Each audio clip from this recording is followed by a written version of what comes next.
There is a moment in every marriage when the floor just disappears beneath you, not because of a fight, not because of the kind of betrayal you see in movies, but because of a number, a quiet, devastating number, sitting inside a bank statement your spouse never meant for you to find. This is that story, and if you are married, engaged, or even just thinking about it, you need to stay until the end. Tunde and Adaeze had the kind of marriage that made their neighbors deeply uncomfortable. You know exactly the type I'm talking about. The couple that shows up to every Owambe looking like they planned their outfits 3 weeks in advance. The couple with the anniversary captions so sweet you get a toothache just reading them. Their Instagram grid, immaculate. Their reality? That was a completely different story. 6 years of marriage, 2 children, 1 mortgage, and a shared bank account that Adaeze managed with the precision of a CFO and the patience of an absolute saint. She tracked every naira, every transfer, every subscription. She knew when Tunde spent 3,000 naira on suya at midnight. She knew everything. Or so she thought. Because what Adaeze did not know, what she had never been told, never been shown, never even been allowed to see, was that her husband had a second account. A private account, opened quietly just 3 months into their marriage, and on his banking app, Tunde had given it a very innocent little label. He called it investments. It was not investments. Now, like most financial disasters in marriage, it started with something completely ordinary.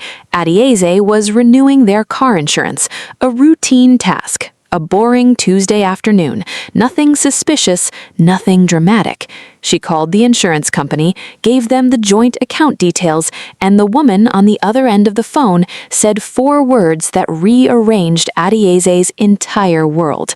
Slow, deliberate. The funds are insufficient. Adaeze laughed. Actually laughed, because that was impossible. She had checked the account 2 days ago. She had done the math. She always did the math. She hung up. She checked the account. The money was there. The insurance money was there. But something else was missing. A large transfer. Quiet, borderless, completely unremarkable in its description, had moved out of their savings 3 weeks earlier. She had never authorized it, she had never been told about it, and when she traced that account number, it led somewhere she had never seen before. The second account. Now, this is the part of the story where your stomach drops, because when Adaeze finally sat down with Tunde, the laptop, and 6 years of bank statements she had never known to ask for, what she found was not a small secret. It was an architecture, a carefully built, consistently maintained financial parallel life that her husband had been running right alongside their marriage. Monthly transfers, some small, some staggering. Credit cards in his name alone, carrying balances that would have made Adaeze physically ill. A personal loan, 2 million naira, taken out 18 months ago, repaid from the secret account, never mentioned, never discussed. And the reason Tunde kept all of it hidden, he was afraid. Not from Adaeze, not even from consequences. He was afraid of feeling like less. Afraid that if she saw the mistakes, the bad investment, the friend he lent money to who never paid back, the business idea that collapsed quietly in year 2, she'd look at him differently. So instead of a conversation, he chose concealment. And concealment, as it always does, compounded interest. Urgent. Stay with me, because what happens next is either going to save your marriage or make you call your spouse right now. Here is what nobody tells you at your wedding, right after the pastor pronounces you husband and wife, and while everybody is crying happy tears and the jollof rice is almost ready. Money is not just money in a marriage. Money is trust made visible. When you share your finances with someone, you're not just sharing a spreadsheet, you're sharing your fears about the future, your shame about the past, your dreams that still feel too fragile to say out loud. Your money habits are a direct window into your deepest insecurities. And that's exactly why so many married people keep the curtains firmly shut. But here's the radical, uncomfortable, completely unglamorous truth. Money, used correctly, is the most practical love language there is. A couple that budgets together is building a vision together.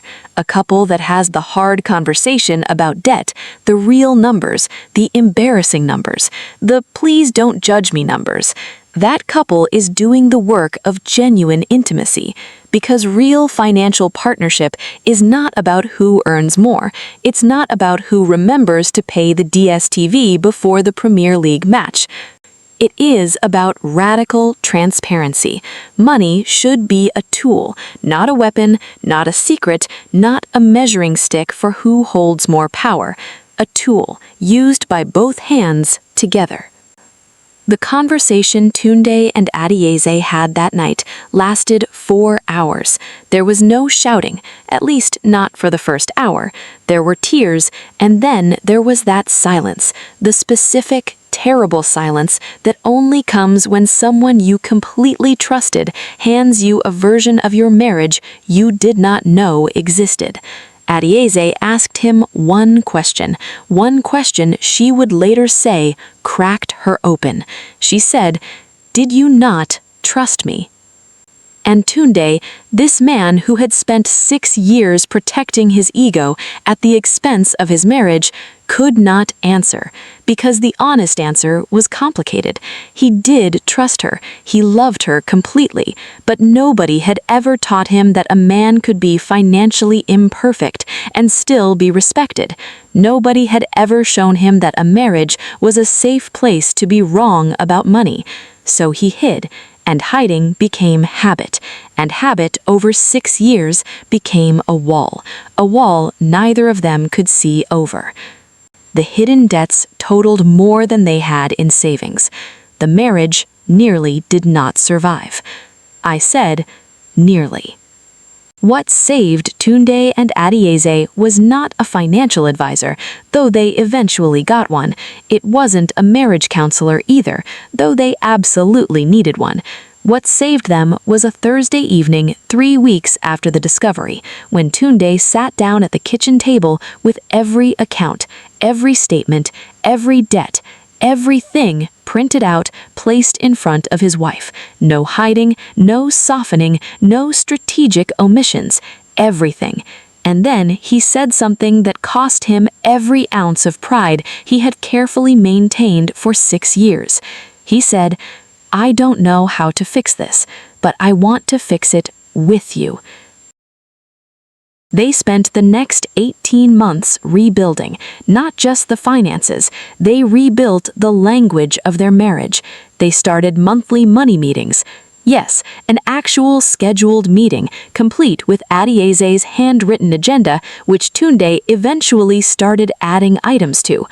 They gave every debt a name, so it stopped feeling like a monster in the dark and started feeling like a problem with a solution. They are still married. Their finances are not perfect, but they are shared. And there is a difference, a profound marriage-saving difference between a perfect financial picture and an honest one. Financial secrets do not just hide money, they hide the person carrying them. Every hidden account, every undisclosed debt, every private credit card builds a wall inside a marriage, brick by invisible brick, until two people who chose each other are standing on opposite sides of something neither of them can name. You will argue about money in your marriage. That is guaranteed. The question is, will you argue with everything on the table, or is someone in that argument holding cards they've never shown? Bring the numbers into the light, all of them, the embarrassing ones, the ones from before the wedding, and yes, that subscription you forgot to cancel 4 years ago that is still quietly taking money every month. Yes, That one too. Because a marriage built on financial honesty, even imperfect, complicated, occasionally humbling honesty, is built on something real, and something real can survive almost anything. Money is a tool. Transparency is the marriage. Choose both.